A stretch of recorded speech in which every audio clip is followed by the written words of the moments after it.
I just think that anyone still trying to be like, how do we frame him the right way as a strong man and a fascist is not learning the lesson from this election, which is that Donald Trump, to a large majority of people, is not scary. No matter what he does, he is the McDonald's drive-through man.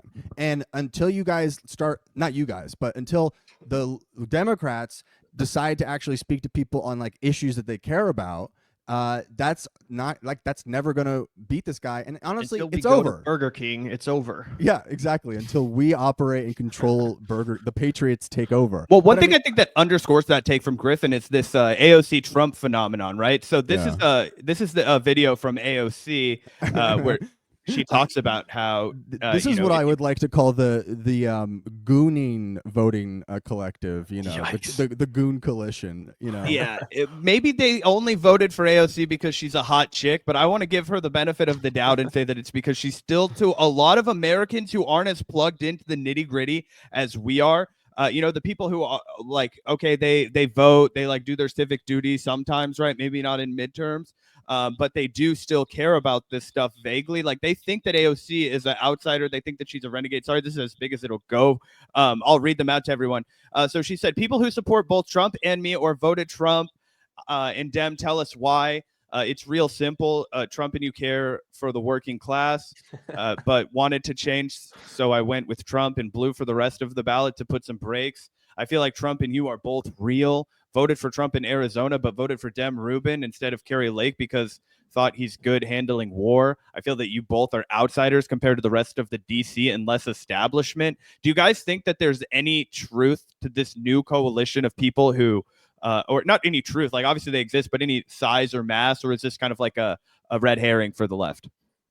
I don't know if there's any like real mass to like a crossover AOC/Trump voter, but I mean, this is the same thing we were talking about with Bernie. Right. You don't think it's the Bernie crossover emblematic? I think it is to some extent. No, I think it is. I think there's some people who view AOC as sort of like an outsider who's constantly pissing off establishment Democrats and, is actually fighting to sort of represent the interests of average working class people. So they think, okay, she's sort of an outsider. Trump is sort of an outsider. I'd be willing to do that. I don't know how big of a coalition that is, but it's getting again to like the underlying phenomenon of people understand that all of our institutions are fundamentally broken, right? The economy is not working for them. Our political system is corrupt, rotten to its core. And so they're looking for some sort of like an anti-establishment, anti-corruption outsider. And they believe that that's, represented by somebody like Trump, I guess, which obviously I would completely disagree with. But Trump was clear on two things. Trump was clear end the wars that he would end the wars, and like even going to like the Israel, like Gaza element for a second, like, he said basically he would like finish the job or whatever, which is like which can obviously be like implied like the way that we understand it to be, to kind of let them just do the final solution to Gaza or whatever. But to a lot of people, whether if they don't have like a strong political understanding or whatever, they still like know it's been happening for a year and kind of just generally like want it to stop and like want it to end. So like, finish the job can't be interpreted as you won't have to hear about this anymore, because Trump will make sure it just stops happening or it ends in some way, because it feels so endless. And that's how people feel about Ukraine too, with that and prices. And then just generally being like, prices were good before and I will fix it again. And keeping it kind of that general seemed to be enough to win. Whereas with Kamala, because I do want to steer back to a few things about her, like, and because a lot of people are like, let's give her a break. She did a great job. She tried her best. The most deranged partisan hacks will say that. I mean, she didn't even seem like she wanted to be there. Even when she was vice president, it felt like an accident. It felt like she wanted to be president of like Uber or something like that. No, she wanted to be there. She wanted to be there.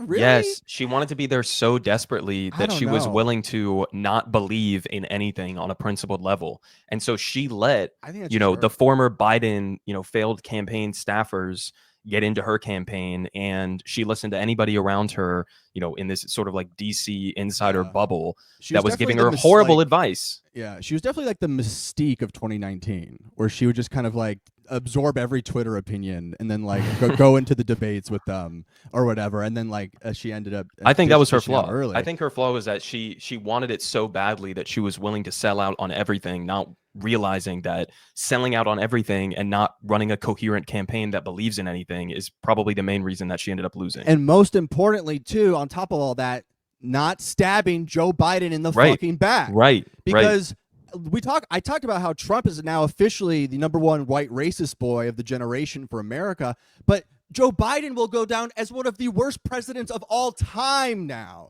Like, fuck off that he went to like a union picket line once. Like, all these NLRB people, like, that's great, but I'm sorry, like, Lena Khan is never going to be allowed to like break up Google or Apple. Like, she's going to get to a little pick around on the sides and go Lena. That's awesome, but like, she was allowed to do that. And they ran a shitty fucking 4 years where you couldn't buy a house and groceries got more expensive, and every month it was like cha-ching, cha-ching to Ukraine. And that shit just bends over the time. And on top of that, the fact that he was literally video game clipping in and out of walls.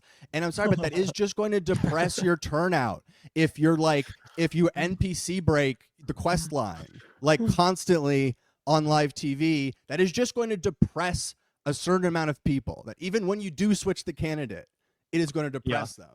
I do think, though, that what has to also be said is as many criticisms as we have of the Democrats and their policy and their approach, like Donald Trump also not only ran an absolutely terrible campaign, but he didn't help the American people. He in no way uplifted the middle class or whatever. So ultimately, I do think this all just comes down to messaging, and it all just comes down to vibes, because Kamala Harris could have been the exact same person with the exact same politics, but I do believe there is a way in which the Democrats could have won the election. You know what I'm saying? Like, it all just comes down to that. So I think the Democrats need a leader. They need someone who comes in and kind of forces the party to get in line behind them in the same way that Donald Trump did with the Republican Party. I think the Democrats are very much so in the like era, in a similar place that the Republicans were in 2012. They put up Mitt Romney to go up against Barack Obama. That's how I feel about Kamala Harris in retrospect. I'm like, yeah, you're going to need someone a little bit more impressive than Kamala Harris to take down Trumpism.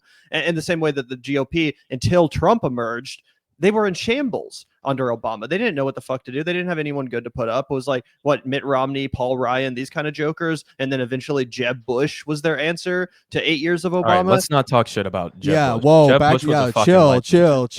Okay. But I'm just saying, like, you can never count on these fucking consultants. You can never count on these people in DC I'm glad to, you brought that up. To remake the party in a better way. They're always gonna have excuses. They're always gonna blame voters. They're always gonna blame everyone but themselves, just like the Republicans did. As I said, after George Bush made the GOP the least cool thing under the sun for entire. You said the consultants, and that that leads into a great thing, because not only did they kind of fuck up and focus on all the wrong shit, but they spent so much fucking money and are now. The Harris Walls team is sending out emails. They're sending out emails being like, "Hey, buddy, are you a sad panda right now? Are you feeling down? Well, there's one thing you can do. Give us $50 fucking dollars, please. We spent too much money on Beyonce not singing. They spent $500,000 a day to put the Harris Walls on the Vegas Sphere." On the Vegas Sphere. That actually Solid investment. That actually might be the only good investment out of all that stuff.